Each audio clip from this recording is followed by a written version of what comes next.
शाम जिनकी नए झगड़ों में फसादों में कटी, रात बस खुदकुशी करने के इरादों में कटी, ऐसे कमबख्तों को मरने से बचा लूं तो हंसूं। भारत में रहना है तो भारत से प्यार करो, नहीं इस भारत से मुख मोड़ जाइए। जिस मुल्क के रिवाज रीति नीति हो पसंद, उस मुल्क से ही नेज नाता जोड़ जाइए। एक राजा ने मांग भरी फिर मेरा मस्तक फोड़ दिया। एक राजा ने मांग भरी फिर मेरा मस्तक फोड़ दिया। 5 साल वाला गठबंधन 10 महीने में तोड़ दिया। सुलझा विवाद श्री राम जन्मभूमि वाला, बन रहा मंदिर है जय सिया राम की। नाच नर नारी झूम धरती को चूम चूम, देवगण बोले जय जय अयोध्या धाम की। तुमने गोकुल की गोपियों से अगर क्या बात है। प्रेम का व्याकरण पढ़ा, फर्क नहीं होता है राजा और भिखारी में, दोनों की सांसें काटी हैं समय की तेज कटारी ने। भारत के नौजवानों भारती पुकारती है, भेदभाव छोड़कर साथ साथ आइए। गाँव पे लगी है फिर भारती की लाज, आज सिंहनाद कर सोए राष्ट्र को जगाइए। दोस्तों नमस्कार, मैं डॉक्टर प्रवीण शुक्ल आपको प्रणाम करता हूं। सतमौला कवियों की चौपाल में आपका हार्दिक स्वागत करता हूं। सीएम साहब, हमारे 30 विधायक अपोजिशन पार्टी में चले गए, अब आप सीएम नहीं रहे। सतमौला तो अब नया सीएम कौन बन रहा है? चल सतमौला खाओ, कुछ भी बचाओ।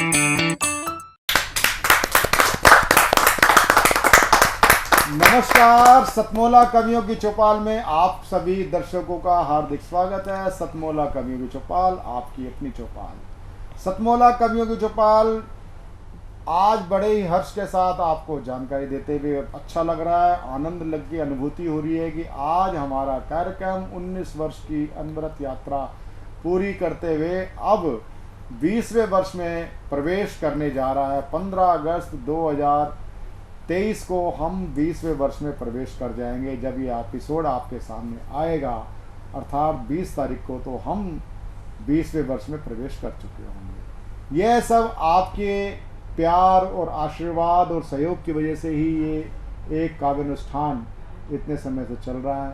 आज हमारे बीच में पुराने साथी हमारे साथ हैं और सतमौला कवियों की चौपाल में डॉक्टर कीर्ति काले, जो देश की नहीं बल्कि विश्व विख्यात कवित्री हैं, वो तो हमारे साथ हैं ही।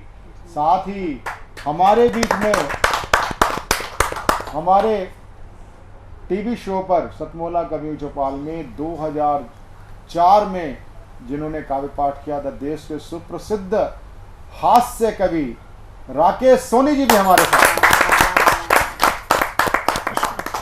हमारे बीच में उपस्थित हैं। देश के सुप्रसिद्ध कवि और लापतागंज, जो शरद जोशी जी की कृतियों पर आधारित कहानियों का एक नाट्य रूपांतर हुआ करता था, उसमें मुख्य पात्र को अभिनीत भी आपने किया। उनका नाम होता है आरपी शर्मा। हमारे मध्य उपस्थित हैं देश के सुप्रसिद्ध शिक्षाविद और आप जिनका विषय है समाज शास्त्र। आप अनेक साहित्यकारों के आप प्रेरणा स्रोत हैं, साहित्यकारों के आप अखिल भारतीय साहित्य परिषद से लंबे समय से जुड़े हुए हैं और देश के मूर्धन्य विद्वान साहित्यकार हैं। जोरदार तालियों के साथ हम स्वागत करते हैं प्रोफेसर संजीव शर्मा जी। आप पूर्व में कुलपति रहे हैं महात्मा गांधी यूनिवर्सिटी मोतीहार के, और हमारे बीच में उपस्थित हैं देश में पहली संभवतः फिल्म आई थी चंद्रावल, जिसने हरियाणवी फिल्मों को स्थापित किया। उसके बाद फिर रिक्तता आ गई, उसको पूरा रिक्तता को भरने का जो काम किया वो किया देश के सुप्रसिद्ध युवा निर्माता, निर्देशक और अभिनेता हरिओम कौशिक। हरिओम कौशिक जी को आपने कई फिल्मों में देखा, मेवात वेब सीरीज में देखा, फौजा वेब सीरीज में देखा, और एक फिल्म और आ रही है, अभी टीजर दिखाया था हरिओम भाई ने, ओपरी हवा हॉरर। और अब मेवात फिल्म का इसलिए भी चर्चा करने जरूरत हो जाती है क्योंकि अभी नुहू मेवात काफ़ी चर्चा में रहा, और मेवात जैसे विषय को फिल्म वाले छूने से भी उनको लगता था कि हमें कुष्ठ रोग हो जाएगा। उस कुष्ठ रोग को पकड़ा, उसका निवारण किया मेवात जैसी फिल्मों से। हो सकता है कि अगर क्या नाम जांच की आँच हरिओम पे भी आ सकती है कि नहीं नुहू में जो हुआ तो मेवाती। लेकिन खैर, जब जुबेर यूट्यूबर के आज के जो ज़माने में जो आज सही बात है कि अब कई आईपीसी की कई धाराएं समाप्त हो चुकी हों और देश में ऐसा शासन हो, तो अब अंधेर नगरी चौपट राजा नहीं होता। इसलिए हरिओम आप आगे बढ़ो, हमारा आपकी शुभकामनाएं। हमारे बीच में है देश की सुविख्यात, बल्कि मैं कहूँ विश्वविख्यात कवित्री डॉक्टर कीर्ति काले। डॉक्टर कीर्ति काले बहुत ही चर्चित नाम, और अगर मैं कहूँ आज की दृष्टि में, मैं अपनी दृष्टि में कहूँ, आप एक कालजयी कवित्री गीतकार हैं। मैं ऐसी कवित्री डॉक्टर कीर्ति काले जी का हार्दिक अभिनंदन करता हूँ जोरदार तालियों के साथ एक नई रचना के। बहुत बहुत धन्यवाद, और सतमोला कवियों की चौपाल को बहुत बहुत शुभकामनाएं। इतने वर्षों से ये कार्यक्रम चल रहा है निर्बाध गति से, इसके लिए मैं प्रवीण आर्य जी को भी बहुत बहुत धन्यवाद देना चाहूँगी, उनकी विधिविशा को प्रणाम करूँगी, और एक गीत सुनाती हूँ अपने देशवासियों के नाम, सुनिएगा। अंधकार घन घोर घिरा है सहमी सभी दिशाएं, अंधकार घन घोर घिरा है सहमी सभी दिशाएं, अनहोनी होने की बढ़ती जाती आशंकाएं, क्यों निराश होकर बैठे हम, क्यों करके घबराएं, संकल्पित आशा का आओ फिर से दिया जलाएं, संकल्पित आशा का आओ फिर से दिया जलाएं। सूरज ने रथ के घोड़ों की छोड़ी है वलगाएं, साए साए कर चलती आवारा उद्दंड हवाएं, तितली के पर नोच रही है भौरों की सेनाएं, तितली के पर नोच रही है भौरों की सेनाएं, अब आवाज लगाएं तो किसको आवाज लगाएं, अब आवाज लगाएं तो किसको आवाज लगाएं, जिसे देख लो वही देखने लगता दाएं बाएं, संकल्पित आशा का आओ फिर से दिया जलाएं, अंधकार घन घोर घिरा है सहमी सभी दिशाएं, अनहोनी होने की बढ़ती जाती आशंकाएं, समय बहुत बिगड़ैल हुआ है आवारा मौसम है, पर हम है जूझेंगे जब तक दम में दम है, समय बहुत बिगड़ैल हुआ है आवारा मौसम है, पर हम है जूझेंगे जब तक दम में दम है, कदम मिलाकर चलना होगा मंजिल दूर नहीं है, अगर कहीं है धरती पर तो केवल स्वर्ग यही है विश्वास अटल लांघेंगे हम सारी बाधाएं, संकल्पित आशा का आओ मिलकर दिया जलाएं, अंधकार घन घोर घिरा है सहमी सभी दिशाएं, अनहोनी होने की बढ़ती जाती आशंकाएं। और ये अंतिम बंद सारे देशवासियों के नाम कि कठिनाई से घबरा करके हार नहीं मानेंगे, कठिनाई से घबरा करके हार नहीं मानेंगे, नई चुनौती होगी तो हम रार नहीं ठानेंगे।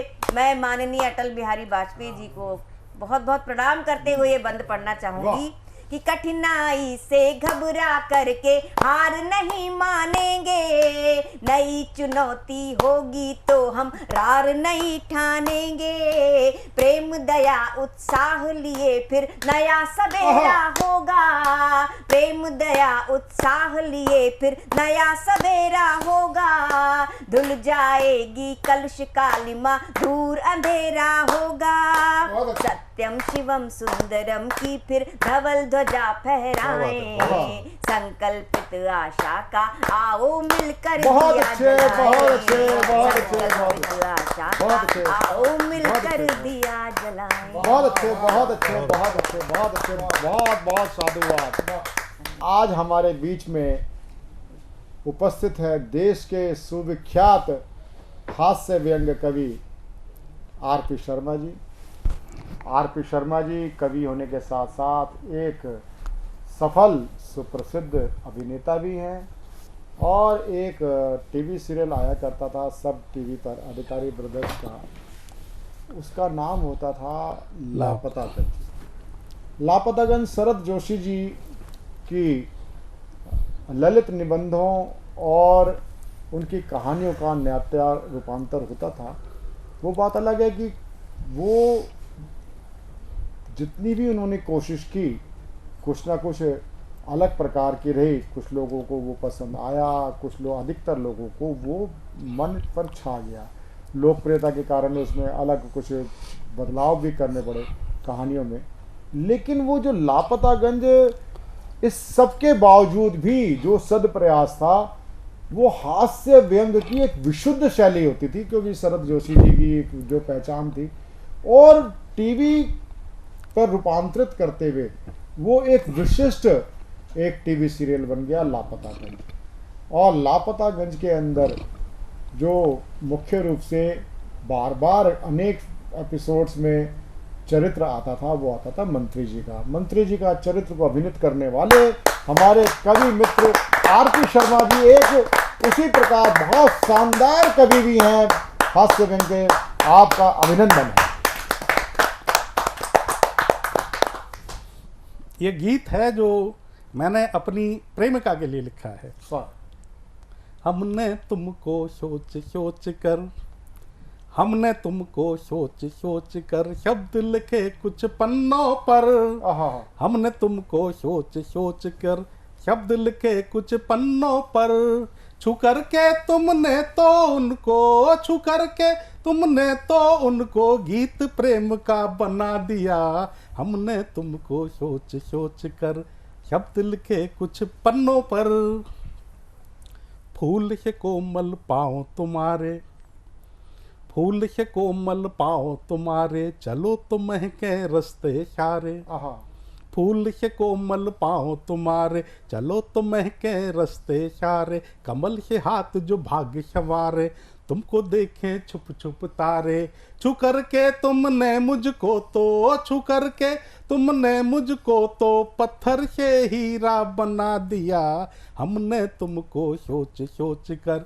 शब्द लिखे कुछ पन्नों पर, छू करके तुमने तो उनको, छू करके तुमने तो उनको गीत प्रेम का बना दिया, हमने तुमको सोच सोच कर। बहुत अच्छे, बहुत अच्छे। भोली सूरत लगती प्यारी, भोली सूरत लगती प्यारी, सूरज जैसी लबों पे लाली, भोली सूरत लगती प्यारी, सूरज जैसी लबों पे लाली, झील की गहरी आंखें न्यारी, जुल्फ लगे जैसे घटा हो काली, मेरी अंधेरी पगडंडी पर, मेरी अंधेरी पगडंडी पर चांद को तुमने बिछा दिया, हमने तुमको सोच सोच कर शब्द लिखे कुछ पन्नों पर, छू करके तुमने तो उनको, छू करके तुमने तो उनको गीत प्रेम का बना दिया, हमने तुमको सोच सोच कर। सरस्वती ही तुमरी वाणी, सरस्वती ही तुमरी वाणी, मन है जैसे राधा रानी, सरस्वती ही तुमरी वाणी, मन है जैसे राधा रानी, हर पल मिलने को मन करता, कृष्ण ही अपनी प्रेम कहानी। क्यों न पड़े इस घर आंगन को, क्यों न पड़े इस घर आंगन को, धाम वृंदावन बना दिया हमने तुमको। सोच सोच कर शब्द लिखे कुछ पन्नों पर, छू कर के तुमने तो उनको, छू कर के तुमने तो उनको, गीत प्रेम का बना दिया हमने तुमको। सोच सोच कर शब्द लिखे कुछ पन्नों पर। अब हम सतमोला कवियों की चौपाल में हम बढ़ चले हैं ऐसे व्यक्तित्व की ओर जिसका नाम होता है हरिओम कौशिक। आजकल एक मुद्दा बड़ा छाया हुआ है देश की संसद में भी और देश में भी कि हरियाणा जो काफ़ी समय तक सांप्रदायिक सद्भाव का प्रतीक रहा करती थी वो झुलस उठा। लेकिन सांप्रदायिक सद्भाव का नैतिक दायित्व केवल हिंदुओं पर हो अथवा अगर हम कहें कि वह एक पक्षीय हो वो नहीं होगा। अनेक वर्षों से नहीं अनेक सदियों से मेवात एक नासूर रहा है, नूह नासूर रहा है। मेवात नूह यहाँ तक वो गुरुग्राम तक वो हिंसा फैली और वो एकदम तो थी नहीं। मोनू मानेसर हो चाहे किसी प्रकार के ये चरित्र रहे हों और मुल्ला मौलवियों के खतरनाक पिट हों, उसने आग झुलसाने का काम किया। इसी प्रकार के घटनाओं को लेकर के एक फिल्म आई मेवात वेब सीरीज और उसके प्रोड्यूसर, निर्माता, निर्देशक, कथाकार हरिओम कौशिक जी हमारे बीच में है। जोरदार ताली के साथ हम उनका स्वागत करें। सबसे पहले मैं हरिओम कौशिक जी आपसे मैं जानना चाहूँगा कि ये जो फिल्म मेवात है इसकी स्टोरी लाइन बताने की कृपा करें कि ये क्या है, क्या इसका कनेक्शन जो आज नूह में हुआ उससे आप देखते हैं क्या? जी, ये बेसिकली मैं इसका निर्माता हूँ और निर्माता का यही होता है कि ऐसे कंटेंट पे पैसा लगाया जाए जिसको लोग देखना चाहते हैं और जो सच के करीब हो। और इसके जो राइटर डायरेक्टर हैं वो मेवात से ही हैं और वारिस नाम है उनका और उन्होंने इस वेब सीरीज़ को स्टेज ऐप के लिए वहाँ पे रिलीज़ किया, बनाया। तो यही होता है कि देखो हमारी लाइन में क्या होता है कि ऐसे विषय को चुनो जो कि सार्थक और समाज को उस सच्चाई के नज़दीक लेकर जाए। तो मेवात साइबर क्राइम के नाम से जाना जाता है और फ्रॉड के नाम पे जाना जाता है, तो उसी चीज़ों को दिखाने की कोशिश की है। और उसका एक दूसरा पक्ष भी है, जो लड़का वारिस मुस्लिम लड़का है और वहाँ के मुस्लिम एक्टर बहुत प्यारे लोग, बहुत अच्छा अभिनय, बहुत अच्छी टीम बनी। लेकिन वहाँ पे एक बहुतायत जिसको बोलें या फिर बहुत सारे ऐसे निकम्मे नकारा लोग कहूँगा जिनको, जो इससे अच्छे कामों को छोड़कर जितने भी काम बचते हैं उनको सिरे चढ़ाते हैं और उस वजह से जो अच्छे जो लोग हैं मेवात के उनके ऊपर भी कलंक लगता है। तो मैंने तो बड़ा आग्रह किया और मेरा तो ये मानना है कि जो अच्छे लोग हैं उनको, वो जो फ्रॉड करते हैं, जो ऑनलाइन फ्रॉड करते हैं, उनको बिठाकर उनको पीटना चाहिए पहले तो, कि उनकी वजह से पूरा मेवात बदनाम हो रहा है ना। सरकारों और हम जैसे बाहरी लोगों को तो बाद में जाना चाहिए कि चाहे वो परसेंटेज 1 हो, चाहे 99 हो, चाहे 100 हो, वो जितनी भी है, तो उनकी वजह से अगर कलंक लग रहा है तो दायित्व तो बनता है वहीं के लोगों का कि वो उनको बताओ, समझाओ। और वो कहते हैं ना, साम दाम दंड भेज दो, भी जो भी अपनाना अपना कर उनको सुधारो। उनकी वजह से देखो आज कितना बड़ा हर एक मुस्लिम आज शक के दायरे में है। तो मुझे लगता है कि, और फिल्मकार का तो देखो यही होता है कि वो ऐसे विषय को चुनते हैं जिसको, जो आज तक देखा ना गया। तो मेवात में आज तक ऐसी कोई मैं जानना चाह रहा हूँ कि ये बात है कि कुछ शरारती तत्व और जो खाली दिमाग शैतान का ऐसे लोग पूरी कम्युनिटी को बदनाम करते हैं, लेकिन जो ऐसे अच्छे लोग हैं, क्या ऐसे अच्छे लोग, वारिस भाई जैसे ऐसे अच्छे लोग नूह हिंसा का विरोध भी करते हैं क्या? ऐसा आपको प्रतीत हुआ? वो कम है, पता नहीं पिछले दिनों ऐसा क्यों हुआ कि फिर जिनकी वजह से सारा कांड हुआ उनको गलत कहने वाला कोई है ही नहीं मेवात में। वो पता नहीं क्यों चुप्पी खींच जाते हैं, जबकि मुझे लगता है जैसे अपने गांव में चोरी हो जाती है, वो पूरे हरियाणा की बात कर रहा हूँ, तो क्या होता है जब पुलिस आती है तो सब लोग मिलजुल के कहते हैं ये चोर था भाई, इसको दंड दिया जाए। वहाँ उल्टा होता है, वो छुपाते हैं। तो मुझे लगता है ये नहीं होना चाहिए।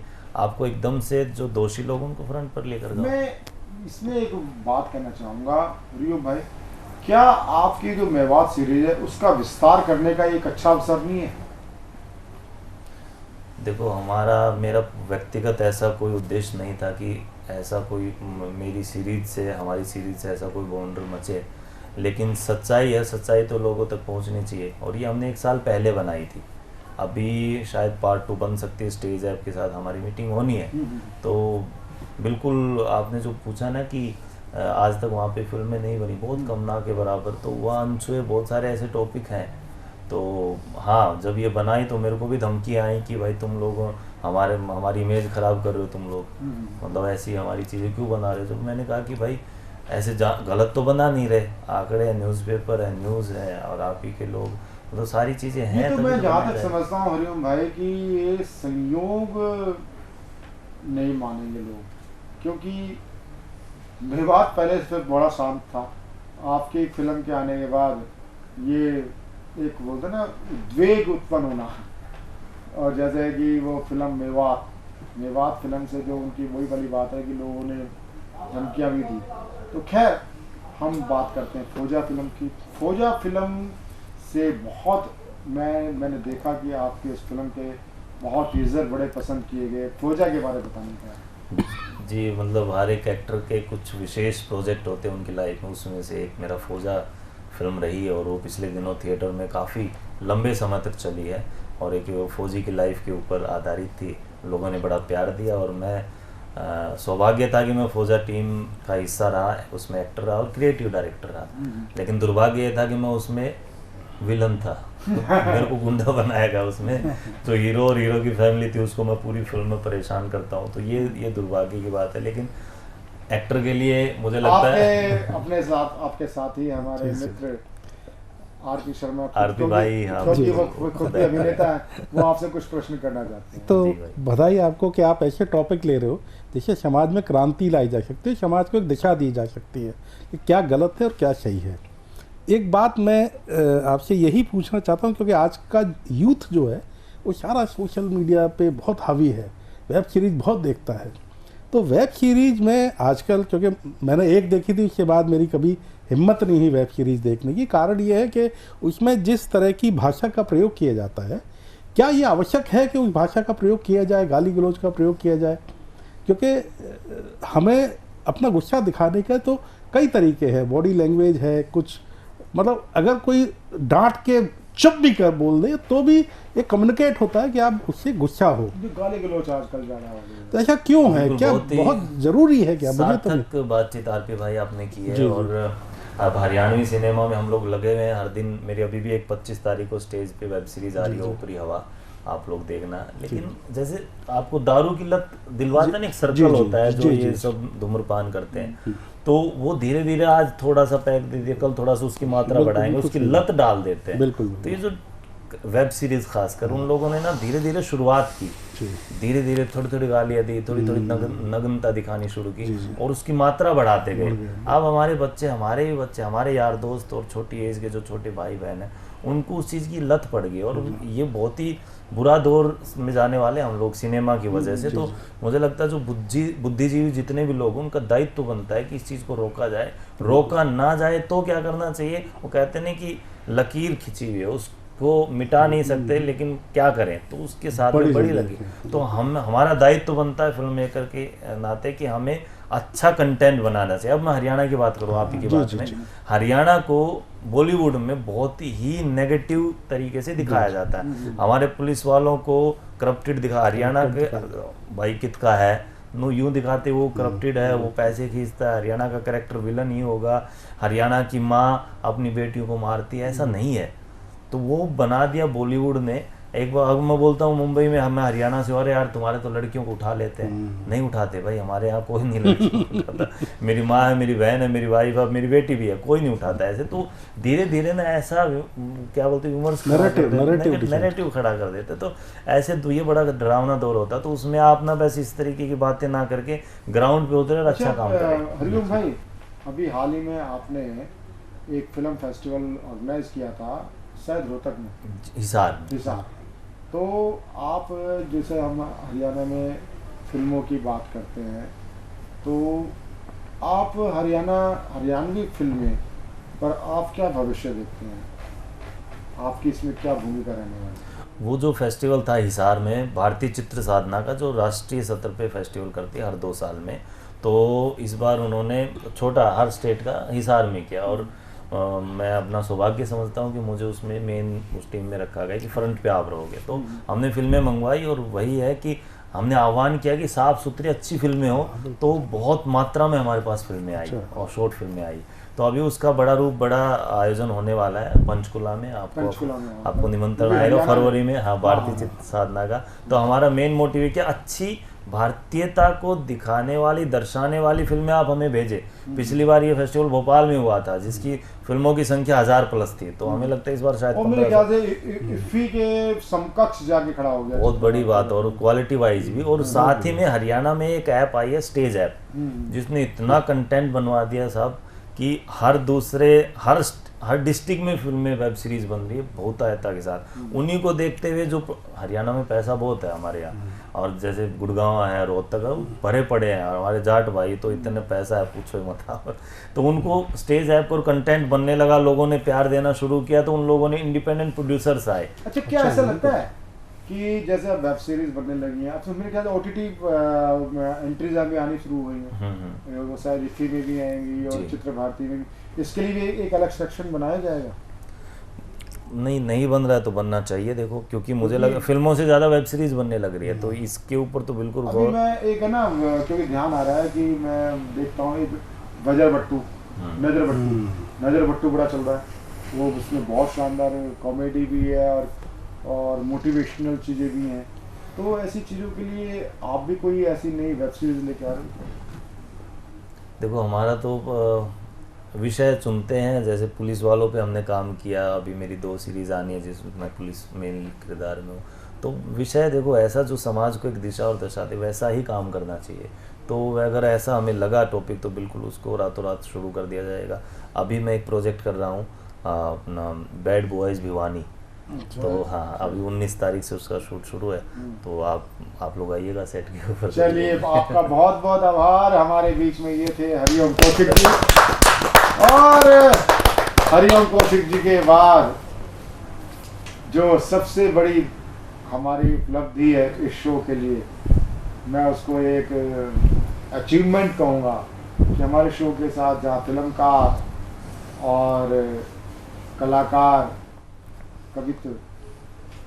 कविता के पारखी, कवि, साहित्यकार हमारे बीच में सुप्रसिद्ध शिक्षाविद, समाजशास्त्र के आप प्रोफेसर हैं, आपका विषय समाजशास्त्र है, और आप अनेक साहित्यकारों के आप प्रेरणा स्रोत हैं। आप हमारे अखिल भारतीय साहित्य परिषद से भी लंबे समय से जुड़े हुए हैं।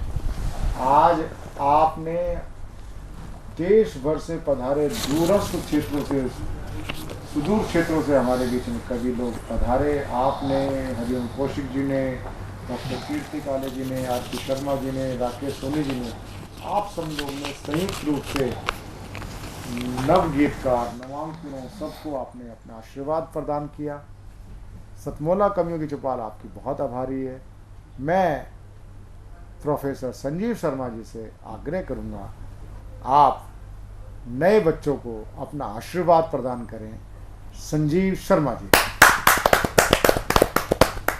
सबसे पहले तो मैं अपने मित्र श्री प्रवीण आर्य जी का बहुत बहुत आभार व्यक्त करता हूं आप सबके बीच में आने के लिए, और इस बात के लिए बधाई देता हूं कि 18-19 वर्ष तक एक ही कार्यक्रम को चलाया जाना, निरंतर निर्बाध, और उसमें लोगों की रुचि बनाए रखना, वैविध्य भी बनाना, और विषयों में भी एक विविधता लाना, ये सब संभव किया है।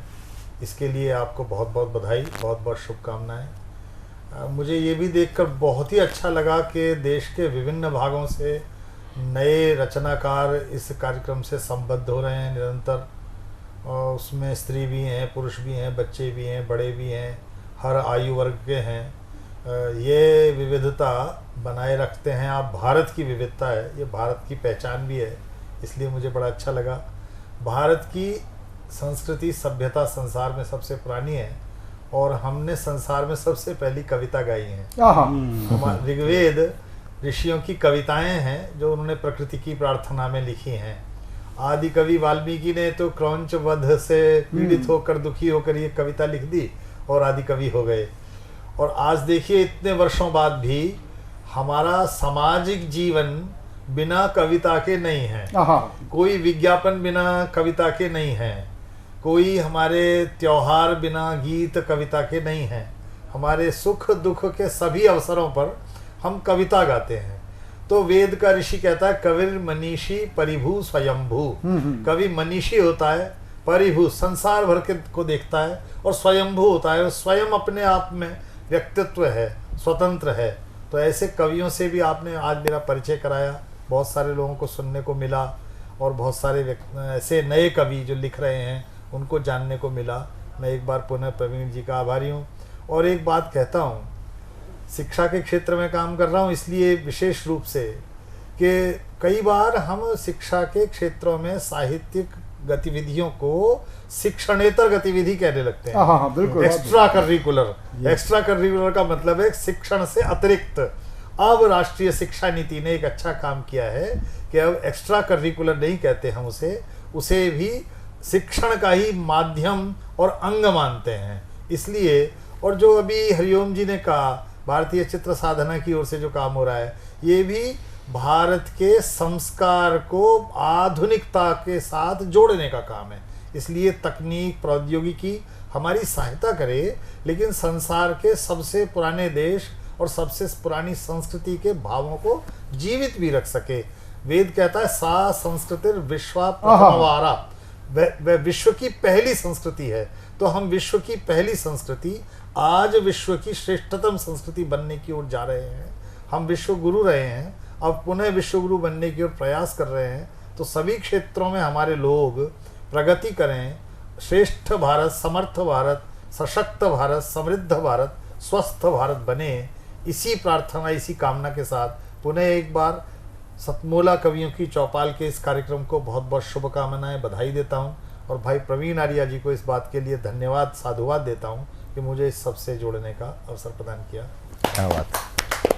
बहुत बहुत आभार प्रोफेसर संजीव शर्मा जी। आप पूर्व में कुलपति आप रहे हैं महात्मा गांधी विश्वविद्यालय मोतीहार के, और अनेक साहित्यकार आपकी प्रेरणा से पल्लवित हुए हैं। और मैं प्रभु से कामना करता हूं कि सतमोला कवियों की चौपाल और साहित्यकारों को, कवियों को आपका मार्गदर्शन प्राप्त होता रहे। अब समय हो गया है सतमोला कवियों की चौपाल में एक अल्प विराम का। अल्प विराम के बाद मिलते हैं सतमोला कवियों की चौपाल में प्रशांत अवस्थी, प्रबल पोतदार और हेमंत शर्मा के साथ। मिलते हैं एक अल्प विराम के बाद।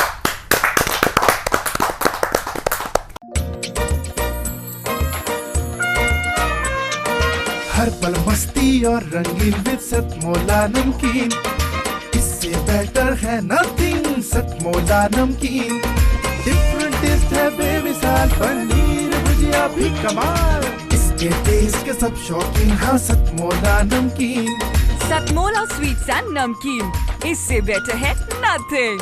हाँ सतमोला नमकीन।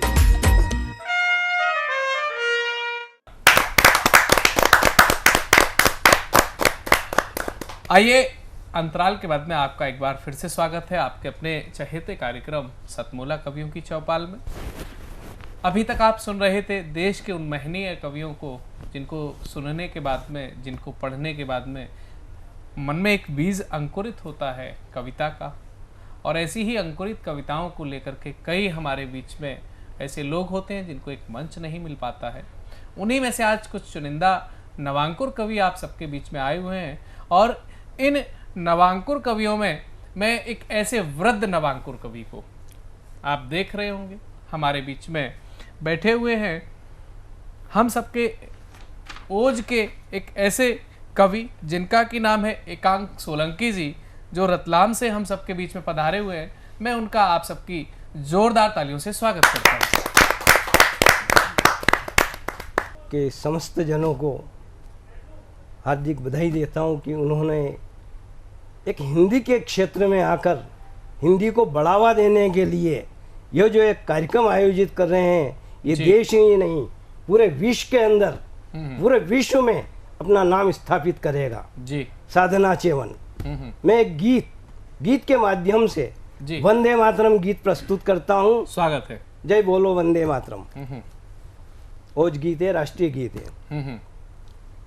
जय बोलो वंदे मातरम,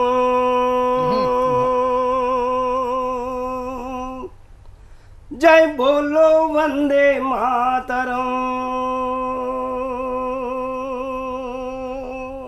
जय बोलो वंदे मातरम, जय बोलो वंदे मातरम, जय भारत वंदे मातरम, जय बोलो वंदे मातरम।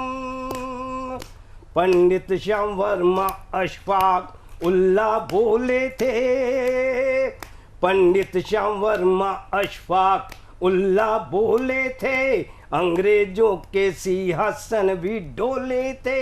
पंडित श्याम वर्मा अशफाक उल्लाह बोले थे, अंग्रेजों के सिंहासन भी डोले थे। ये विंध्य और अरावली की ताती है, ये विंध्य और अरावली की ताती है, ये भारत देश की माटी है, ये भारत देश की माटी है, ये भारत देश की माटी है। बहुत सुंदर, बहुत सुंदर, वाह। जय बोलो वंदे मातरम, जय बोलो वंदे मातरम, जय भारत वंदे मातरम, जय बोलो वंदे मातरम। सुखदेव राजगुरु भगत सिंह बोले थे, सुखदेव राजगुरु भगत सिंह बोले थे, फांसी पे वे झूले थे। सुखदेव राजगुरु भगत सिंह बोले थे, फांसी पे वे झूले थे। आजाद देशभक्त भी बोले थे, शहीद सभी वो हो गए, शहीद सभी वो हो गए, शहीद सभी वो हो गए। जय बोलो वंदे मातरम, जय बोलो वंदे मातरम, जय भारत वंदे मातरम, जय बोलो वंदे मातरम। भारत माता की जय, भारत माता। आओ हम सब मिलकर गाएं, आओ हम सब मिलकर गाए, वंदे मातरम गाते जाए। आओ हम सब मिलकर गाए, वंदे मातरम गाते जाए। उसकी महक फैलाते जाए, उसकी महक फैलाते जाए, उसकी महक फैलाते जाए।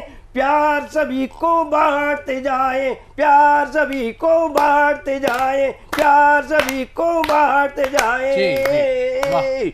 जय बोलो वंदे मातरम, जय बोलो वंदे मातरम, जय बोलो वंदे मातरम, जय भारत वंदे मातरम, जय बोलो वंदे मातरम। आगे आगे बढ़ते जाना, आगे आगे बढ़ते जाना, दुश्मनों को मारते जाना। आगे आगे बढ़ते जाना, दुश्मनों को मारते जाना। पीठ किसी को ना दिखाना, वंदे मातरम कहते जाना, वंदे मातरम कहते जाना, वंदे मातरम कहते जाना।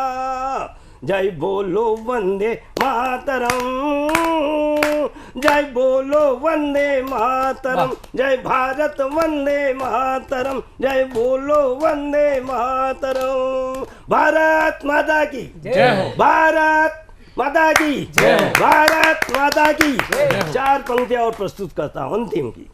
आओ हम सब मिलकर गाएं, आओ हम सब मिलकर गाए, वंदे मातरम गाते जाए, उसकी महक फैलाते जाए, प्यार सभी को बांटते जाए, प्यार सभी को बांटते जाए, प्यार सभी को बांटते जाए। जय बोलो वंदे मातरम, जय बोलो वंदे मातरम, जय भारत वंदे मातरम।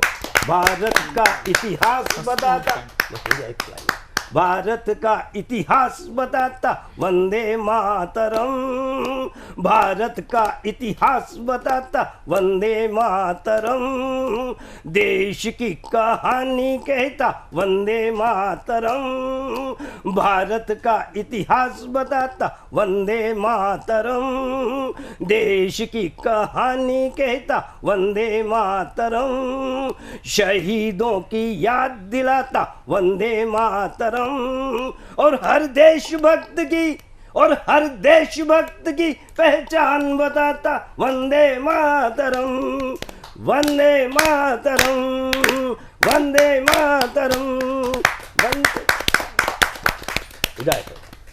बहुत ही शानदार गीत वंदे मातरम, जय बोलो वंदे मातरम। और अगले कवि के रूप में उत्तराखंड के ही जसपुर से हम सबके बीच में कुमार विवेक मानस जी आमंत्रित हैं। बुलाना चाहता हूं विवेक मानस जी। सतमोला कवियों की चौपाल कार्यक्रम के सभी आयोजकों को मैं हार्दिक धन्यवाद देता हूं कि उन्होंने इस कार्यक्रम में मुझे बुलाकर जो मेरा मान बढ़ाया है जी, और बहुत बहुत गौरवान्वित खुद को महसूस कर रहा हूं जी। चूंकि आज़ादी का अमृत काल चल रहा है तो 2 लाइनों से मैं अपने कार्यक्रम को शुरू करूंगा जी। सदा तिरंगे का रहे विश्व पटल पर मान, सदा तिरंगे का रहे विश्व पटल पर मान, आजादी अक्षुण रहे हो जीवन कुर्बान। बहुत अच्छे, बहुत सुंदर। आजादी अक्षुण रहे हो जीवन कुर्बान। अब मैं आप सबके बीच 4 लाइनें मैं रख रहा हूं अपनी जी, कि हम लोगों के जीवन में हमेशा कहीं ना कहीं एक कवि जुड़ा हुआ होता है जी। तो वो 4 लाइनें केवल मेरे ऊपर ही नहीं हम सबके लिए लागू होती हैं कि एक बंद छंद है जी, स्वागत है। कहाँ उलझा दिया मुझको, कहीं मात्रा कहीं बहरे, क्या बात। कहाँ उलझा दिया मुझको, कहीं मात्रा कहीं बहरे जी, मुसाफिर बन गया देखो, कदम जाने कहाँ ठहरे, बड़ी मुश्किल हुई लेकिन छुपा हर काफिया ढूंढा, बड़ी मुश्किल हुई लेकिन छुपा हर काफिया ढूंढा, रदीफे जिंदगी में बह गई गजलों भरी लहरें, बहुत सुंदर। रदीफे जिंदगी में बह गई गजलों भरी लहरें जी। एक छोटी सी गजल है, स्वागत। लौट कर फिर न आए सुनहरे वो पल जी, लौट कर फिर न आए सुनहरे वो पल, ढूंढता फिर रहा मैं सुनहरे वो पल जी। अपनी बातें अभी हैं जहन में बसी, अपनी बातें अभी भी जहन में बसी, हो गए स्याह सारे सुनहरे वो पल, बहुत सुंदर, बहुत सुंदर। हो गए स्याह सारे सुनहरे वो पल। अगला बंद देखेगा जी, कि दूर हम हैं मगर तुम मेरे पास हो, दूर हम हैं मगर तुम मेरे पास हो, दूरियों में भी जिंदा सा एहसास हो, वाह।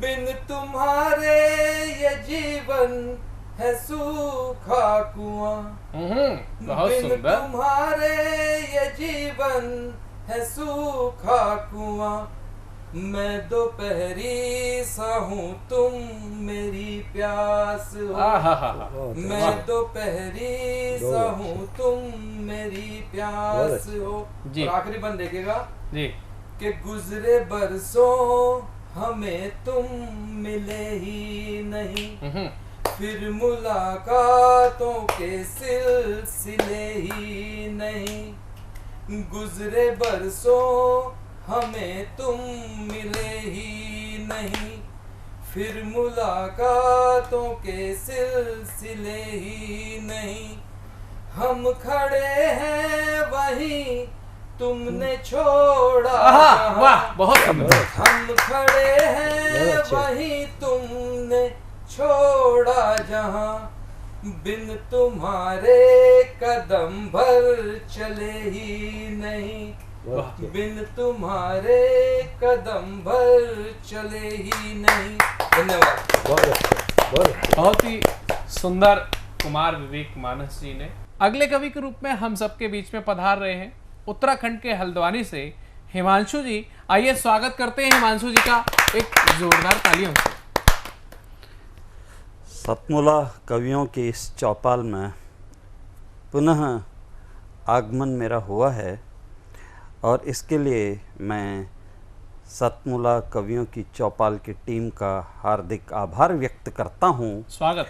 और इस टीम के इस परिवार के हर सदस्य को नमन करता हूँ, माँ वीणा पाणी को नमन करता हूँ। स्वागत है। और अपनी बात कुछ इस अंदाज में अपना परिचय देते हुए कहना चाहूँगा।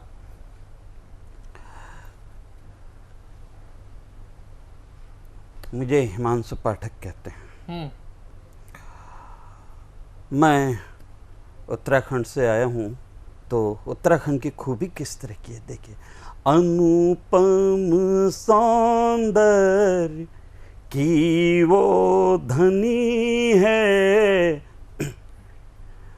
माँ प्रकृति की वो बेटी है, माँ प्रकृति की वो बेटी है जी।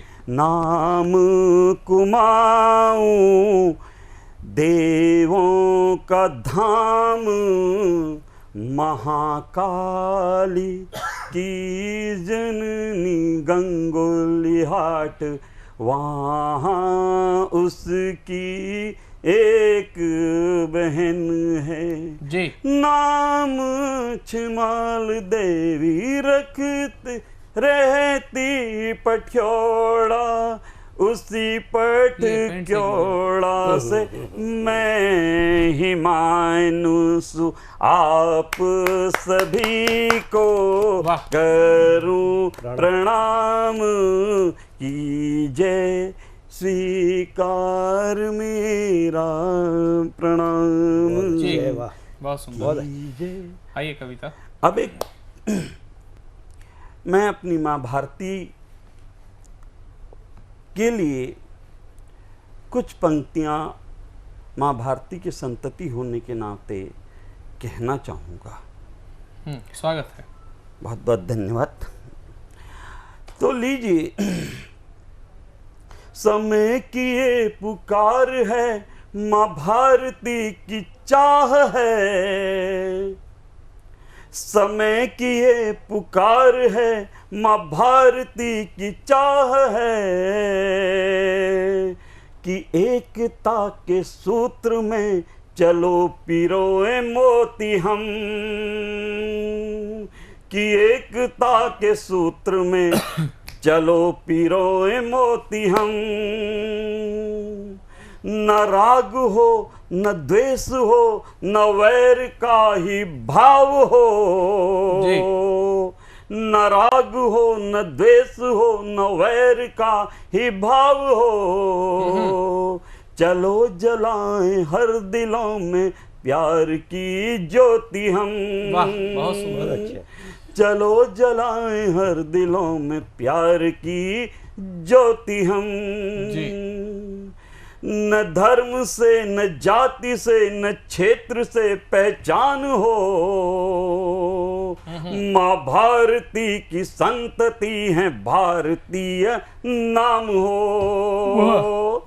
माँ भारती की संतति है भारतीय नाम हो। है अवतरण दिवस इसका, इसको ये उपहार दें। है अवतरण दिवस इसका, इसको ये उपहार दें। समय का एक एक क्षण, लहू का एक एक कण, माँ भारती पे वार दें। माँ भारती पे वार दें। माँ भारती पे वार दें। बहुत बहुत धन्यवाद। हिमांशु जी ने जो कविता पढ़ी वो कविता कहती है कि समय का एक एक क्षण और रक्त का एक एक कण वो माँ भारती की सेवा में हम समर्पित करें। तो ऐसे ही जब चंद्रमा पर हम पहुँचते हैं तो चंद्रमा पर पहुँचने के बाद में हमको कुछ ऐसे गीत याद आते हैं जो गीतों को गाने के लिए गोपाल कृष्ण बागी जी हम सबके बीच में उपस्थित हैं। आइए उनका स्वागत करते हैं एक जोरदार तालियों से। प्रणाम जी। ज़्यादा समय ना लेता हुआ अपने नाम परिचय से कविता शुरू करता हूँ जी। महाविभूति आप और मैं छोटी सी धूल हूँ, देवभूमि का निवासी समझिए मैं मूल हूँ। गोपाल बागी नाम है जी, मामूली सा जन हूँ, महापुरुषों की नख मैल का एक छोटा सा कण। वाह, बहुत सुंदर। वाह। महापुरुषों की नख मैल का छोटा सा मैं कण हूँ जी। मेरी कविता का नाम है जी वो बदनाम घर। हाँ, बहुत अच्छे। दूर शहर से बहुत गांव में मकान था जी। दूर शहर से बहुत गांव में मकान था। हर शख्स इस घर का नेक इंसान था। संपन्न था, भरपूर थी, फिर भी सेवा काम था। अपने अपने काम में सबका बड़ा नाम था। बहुत सुंदर। कुछ कहते पूरे गांव पर दाग ये मकान था। बगल में सबके थी छुरी, मुंह में राम राम था। बगल में सबके छुरी, मुंह में राम राम था। बाहर से कुछ और, अंदर से कुछ और थे। कुछ कहते उनको सांप, कुछ कहते मोर थे। लोग कहते बस यही हर सुबह और शाम थे। नाम बड़े थे बहुत, पर बहुत छोटे काम थे जी। गांव में हर एक की जुबां पे उनके नाम थे। अपने अपने चक्करों में सभी बदनाम थे। अपने अपने चक्करों में सभी बदनाम थे जी। एक दिन फिर दोस्तों सब पता चल गया, कौन किसके साथ था, पहेली का हल मिल गया जी। दादा दादी माता पिता और काका काकी क्या, चाचा चाची भाई बहन और सारे बच्चे क्या। सबसे छोटी वाली उम्र जिसकी 9 साल थी, कुनबे के चक्करों में वो भी बदनाम थी। कुनबे के चक्करों में वो भी बदनाम थी। समस्या जब बढ़ गई तो गले को आ गई, सारी भीड़ हो जमा सरपंच के पास आ गई। जैसे आप जानते गांव में सरपंच होते हैं जी, गांव में ही होते। गांव का सरपंच बोला रंगे हाथों धरेंगे, चौपाल में लाएंगे और सबको नंगा करेंगे। सब हाथ में ही मेरे, ज्यादा नहीं है दूर।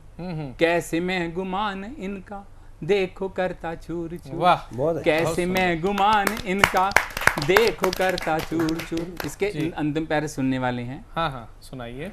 गांव से कुछ बाहर में रहता एक फकीर था। त्रिकालदर्शी सत्य कहते महासंत पीर था। आंखें बंद करके भी सब देख लेता था वो, गहरे गहरे भेद सारे खोल देता था वो। जी, बहुत अच्छे। बहुत प्रणाम सुंदर। कर सरपंच बोला गांव में कल आइए, गुत्थी एक बहुत उलझी आप प्रभु सुलझाइए। बहुत बढ़िया, बहुत गुत्थी अच्छे। एक बहुत बहुत उलझी अच्छे, बहुत आप अच्छे। प्रभु काफी सुलझाइए। लंबी बहुत कविता। अच्छे। अगली जी। सुबह ही वो फकीर गांव में था आ गया, नाम को सुनते ही हर कोई गच्चा खा गया। जी, सुन के सारे पंच और गांव सारा हिल गया, सबको लगा जैसे कुबेर का खजाना मिल गया। बहुत अच्छे। किसका किसके साथ सब पता चल गया, भानुमति का पिटारा सारा अब था खुल गया। बहुत अच्छे, बहुत भानुमति अच्छे, का बहुत पिटारा। अच्छे। बहुत हाँ, अच्छे।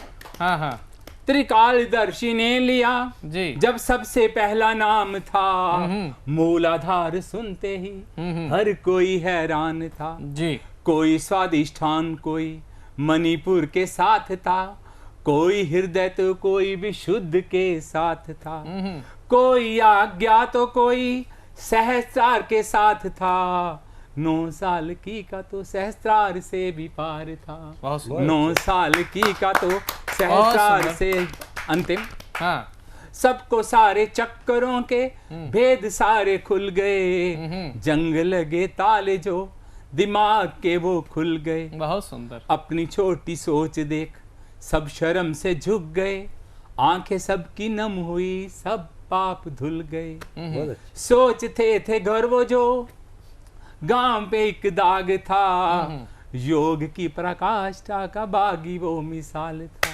योग की प्रकाष्ठा का बागी वो मिसाल था। जो हमारे बागी जी ने अभी कविता सुनाई, और कविता सुनाने के साथ साथ में उन्होंने हमारे सामान्य ज्ञान को भी बढ़ाने में भरपूर सहयोग किया। भारत के लोग तो जानते ही थे कि गांव में सरपंच होते हैं, इंग्लैंड के लोगों को भी पता चल गया कि गांव में सरपंच होते हैं। तो ऐसे ही हंसते और गुदगुदाते हुए अभी हम सबके बीच में वंदे मातरम, जय बोलो वंदे मातरम का गीत पढ़ा गया, और इस गीत के बाद में वीरों की भूमि राजस्थान के भीलवाड़ा से पधारे हुए मैं नवीन नव जी को आमंत्रित करता हूं कि वो आए और अपने कविता के माध्यम से सदन को आगे की ओर बढ़ाएं। जय हिंद। कावेदारा बन, कावेदारा बन, नद बहती रहे, कावेदारा बन, नद बहती रहे, छंद संग धड़कने धड़कती रहे। जी। आसमां है अगर जग तो मैं कहूँ, गीत गजेले बने खग चहकती रहे। वाह, बहुत सुंदर, बहुत अच्छे। आदरणीय प्रवीण जी आर्य सर और अनिल जी मित्तल सर को बहुत बहुत आभार और शुभकामनाएं देता हूं कि 20 वर्षों से ये निरंतर आयोजन चल रहा है, तो बहुत बहुत आभार। और अपने काव्य की शुरुआत करता हूँ, 4 पंक्तियां माँ शारदे के चरणों में रखता हूँ। जी। नित्य करुण नवसृजन ऐसा वर दे मुझे, मोह सकु हर मन ऐसा स्वर दे मुझे। सच को मैं सच कहूँ, झूठ को मैं झूठ कहूँ, बात पे अड़ी गिरा हूँ दृढ़ कर दे मुझे। वीणावादिनी मेरी माँ श्वेति वस्त्र धारिणी माँ, भर सकु परिवाज ज्ञानी पर दे मुझे। सत्य सत्य है न मन कर तुझको वंदन, आज इस वन में चंदन कर दे। वाह, बहुत सुंदर। जी। अपने परिचय भी बताता हूँ। नाम नवी नव मेरा, बिगोद में घर मेरा, पढ़ाना है काम मेरा, बच्चों को पढ़ाता हूँ। कलम सिपाही हूँ मैं, सच हमरा ही हूँ मैं, माता का आभारी हूँ मैं, सबको जगाता हूँ। ना ही मुझे छंद पता, ना ही मुझे बंद पता, ना ही मुझे स्वर पता, अरे माँ सुनाता हूँ। तालियां बजाओ अब मिलके बजाओ सब, बिन तालियों के मैं कविता ना सुनाता हूँ। क्या बात है, बहुत अच्छे, बहुत सुंदर, बहुत बढ़िया। अभी चंद्रयान 3 जब गया है तब कहता हूँ जी। चांद तू बड़ा है दूर, धरती का तू है नूर, चांद तू बड़ा है दूर, धरती का तू है नूर, चमके है कोई नूर अर्श की खदान में। जी। गोरे गोरे मुखड़े को तुल्य तेरे कहते हैं, तुझसा हसीन नाही कोई भी जहान में, तुझसा हसीन नाही कोई भी जहान में, छाया है तेरा सुरूर तुझको बड़ा गुरूर, मिलना भी है जरूर तेरे ही मकान में, स्वागत में खड़े रहो चंद्रमा के दर बानो, आ रहे हैं हिंद वाले बैठ चंद्रयान, आ रहे हैं बहुत सुंदर, बहुत सुंदर, बहुत सुंदर, बहुत बढ़िया, बहुत बढ़िया, आइए बहुत बढ़िया। अभी नवीन नव जी ने अपनी कुछ छड़काएं, कुछ बंद हम सबको सुनाए। हम भी चाहते हैं कि जो ये कविताओं के पल हैं ये कभी पूर्ण ना हो, लेकिन समय इजाजत नहीं दे रहा है और समय चाहता है कि अब हम आपसे विदा लें। तो विदा तो लेना चाहते हैं आपसे, लेकिन इस वादे के साथ में आपको विदा लेंगे कि अगले कार्यक्रम में एक नए कवियों की चौपाल को सजा करके हम जरूर आपसे मिलेंगे। और सतमोला कवियों की चौपाल पिछले 20 वर्षों से लगातार आप सबकी सेवा में अनवरत कार्य कर रहा है। कई कवियों को उसने मंच उपलब्ध कराए। आपको ये कार्यक्रम कैसा लगा ये बताने के लिए आप हमारे व्हाट्सएप नंबर पर ज़रूर सूचित करें। और अगर आपके अंदर भी कोई कवि हृदय विराजमान है और वह इस कार्यक्रम में आना चाहता है तो हमारे स्क्रीन पर दिए हुए नंबर 9711182183 हिंदी में दोहराना चाहता हूँ 9711182183 पर आप कॉल लगाइएगा, संपर्क करिएगा। तब तक के लिए जय हिंद।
नमस्कार दोस्तों, मैं अनिल मित्तल, चेयरमैन सतमोला ग्रुप।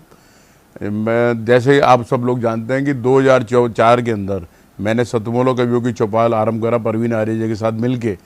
तो हमारा उद्देश्य दोस्तों यही था कि जो आज ये काव्य पाठ है, जो ये बुद्धिजीवी वर्ग जो ये सुंदर काव्य पाठ हम लोग करते हैं, तो वो धीरे धीरे आज के ज़माने में लुप्त ना होता जाए। जो आज मॉडर्नाइजेशन चल रहा है, जितना टीवी पे हम और भी चीज़ें बढ़ती जा रही हैं, तो ये ना हो कि हमारी पुरानी जो ये एक संस्कार थे, पुरानी सभ्यता थी, कविता पाठ था, वो धीरे धीरे ये लुप्त होता जा रहा था। तो इसीलिए हम दोनों ने मिलकर 2004 के अंदर सतमोला की कवियों की चौपाल आरंभ करी, जिसके अंदर हम ऐसा प्लेटफॉर्म देते रहे हैं जिसके अंदर नए से नए कवि जो भी कवि काव्य पाठ उसमें करना चाहे उसका स्वागत करते हैं हम लोग, उन्हें मौका देते हैं नए नए कवियों को।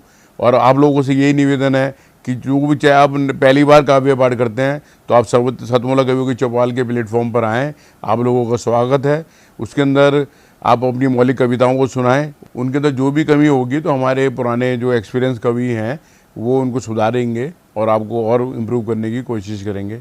आपसे निवेदन है कि सतमोला कवियों की चौपाल में आएँ और अपना काव्य पाठ करें। जितना जी